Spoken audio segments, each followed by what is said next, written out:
আজকে বানাচ্ছি পাট শাকের ঝোল। তো এই খাবারটা ভীষণই পছন্দের, অনেকেরই প্রিয় জানি। তো পুরো ফ্রেশ পাট শাক নিয়েছি, এটাকে বেছে ধুয়ে কুচি কুচি করে একদম কেটে নেব। তো দেখুন এখানে বটি সাইজ আমি ঝিরি ঝিরি করে কেটে নিয়েছি। আর এদিকে পরিমাণ মতো জল, লবণ, কাঁচা লঙ্কা আর পেঁয়াজ কুচি দিয়ে বয়ল করে নিয়েছি।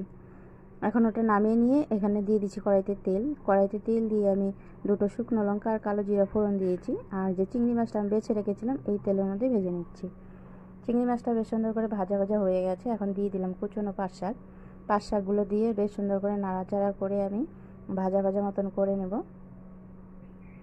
তো যেহেতু আমি ঝোলের মধ্যে লবণ দিয়েছিলাম, আমি পাট শাকের মধ্যে আর লবণ দেবো না। শাকটা সুন্দর ভাজা ভাজা হয়ে গেছে, এখন ঝোলটা আমি ঢেলে দিচ্ছি। ঝোলটা ঢেলে দেওয়ার পর দেখো একটা বলক চলে এসছে। এই বলকটা আসার সাথে সাথেই শাকটাকে নামিয়ে নেব, তাহলে তেতো হওয়ার ভয় থাকে না। এখন আমি নামিয়ে নিচ্ছি। আর দেখো কত সুন্দর হয়েছে, আর খেতেও কিন্তু ভীষণ